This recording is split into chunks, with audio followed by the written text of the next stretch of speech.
Nu ko, strauji tuvojamies gadu mijai, tāpēc vēlos visus ne tikai apsveikt un novēlēt laimīgu jauno 2024. gadu, bet arī nedaudz iedziļināties šī gada mijas niansēs. Gadu mija notiks 20. mēnesa dienā un 16. saules dienā.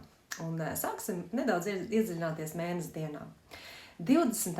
mēnesa dienas senatnes simbols ir ērglis. Citās tautās ērglis ar krokodila asti. Šī ir ļoti īpaša un nopietna diena enerģētiski. Šaubu pārvarēšanas laiks, priekš garīgas transformācijas un priekš kosmosa likumu izzināšanas. Ērglis ir reliģioza un garīga varoņdarba simbols.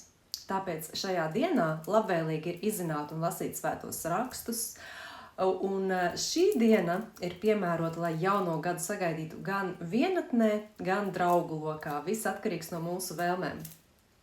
Tomēr jāņem vērā tas, ka 20. mēnesa diena ir saistīta ar personīgo atbildību, un tas ir karmisku pārbaudījumu un norēķinu periods, kas var izpausties nelabvēlībā, tenkās, skaudībā, apmānā, problēmās ar partneriem un tuviem radiniekiem. Tāpēc šajā dienā, šajā gadu mijā ir svarīgi saglabāt pacietību, izturību un veselo saprātu, jo jebkādas negatīvas darbības šajā dienā var kļūt par bremzi uz attīrīšanās un garīgās progresa ceļa. Bīstam šajā dienā paust augstprātību, nicinājumu un lepnumu. Tā kā šī mēnesa diena ir vislabākais laiks, lai badotos, tad mēģiniet šajā laikā nepārēsties, bet ieturēt mēru. Vislabāk būtu iztikt bez gaļas ēdieniem. Nerekomendējas pārslogot rēdzi, nodarboties ar dziedniecību, jo šajā dienā viegli ir iztukšoties, atdot pārāk daudz enerģiju. Matus šodien labāk negriezt un neskūties. Šīs darbības šajā laikā sola badu un slāpes.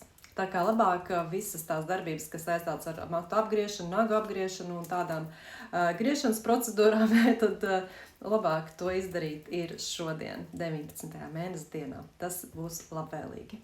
Arī 16. saules diena ir līdzīga enerģētiski, un tā ir debesu likumu diena, kuras simbols ir likums un taisnā tiesa.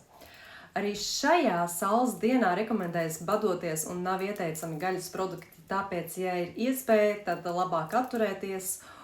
Un jau te ir divkārši norāda, ja nebadoties, tad ļoti svarīgi būtu nepārēsties. Šī saules diena mīl jaunus plānus, bet mazāk runas. Labvēlīgi būs rūpīgi iztīrīt māju. Šajā dienā nedrīkst pārkāpt solījumus, postīt vai mest kaut ko ārā. Ja ir iespēja iekurt ugunskura, tad droši to var darīt. Tā teikt, pakontaktēties ar uguni, lektam pāri gluži kā Jāņa naktī. Bet, ja tas nav iespējams, tad var iedegt sveci un apstaigāt ar to visas istabas māju. Ar mēnesi un saules dienu esam tikuši skaidrībā. Tagad nedaudz pāriesim uz stundu un dienu, kurā notiks šī gada mija. Šoreiz tā būs mēnesis stunda un saules diena, kas pāriet arī mēnesi dienā. Ja saule pauž visas vīrišķās īpašības un garas spēku, tad mēnesis pauž sievišķās īpašības un dvēseles iekšējo spēku. Mēnesis stundā rekomendējas savus spēkus koncentrēt uz ģimeni, māju, tuviniekiem.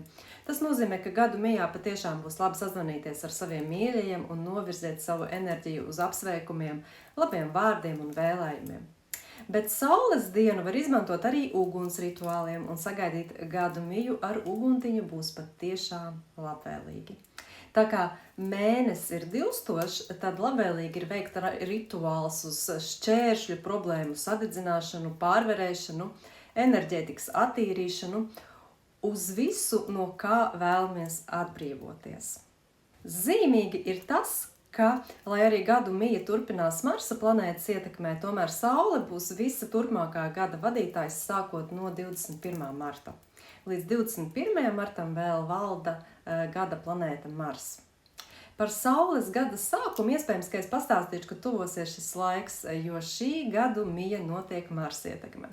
Mars ir izteikta vīrišķa enerģija, spēka impulss, gribas spēks, izlēmība. Tas ir vēl viens iemesls nelietot alkoholu vai neļauties vājībām, jo Mars nemīl vājgribīgos un nedisciplinētos.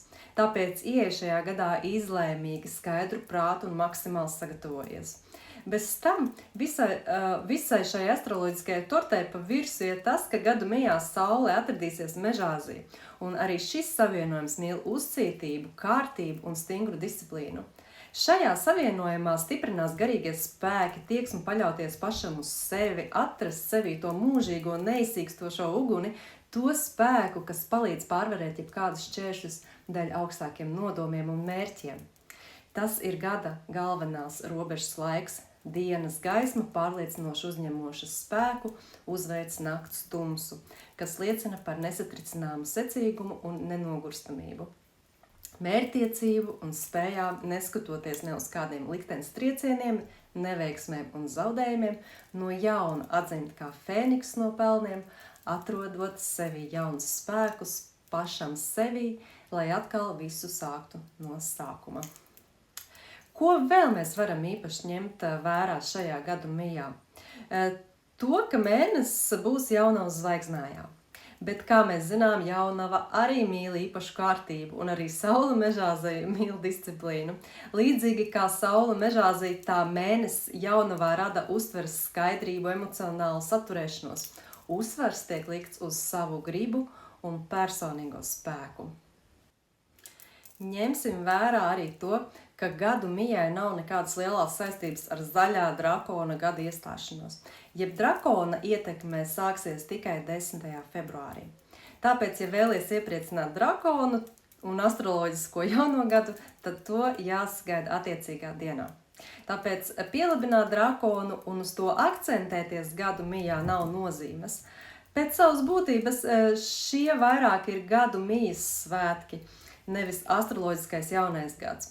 Bet tradīcijas, jā, uz to sevišķi neskatās, bet es piedāvāju paskatīties uz šo gadu miju reālāk un ko patiešām ir vērts ievērot. Tātad, rezumējot, gadu miju ir labvēlīgi pavadīt ierobežojot sevi. Vēlams bez alkohola, pārlieku lielām izpriecām, jo tās nemīl ne Mežāzes, ne jaunava, ne mēnesis, ne arī saules un mēnesis dienas, ne Mars, kas iekrīt gadu mijā.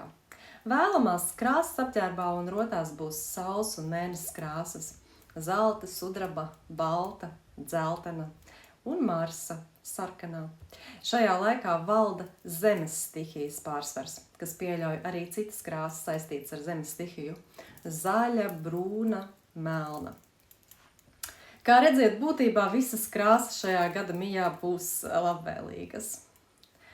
Tagad tu zini, ko astroloģiski mīlēs šī gada mija, un tādējādi var maksimāli pielāgoties, lai šajā gadu mijā katrs no mums iedegtu to maģisko uguni, ko nesīsim cauri visu turpmāko gadu.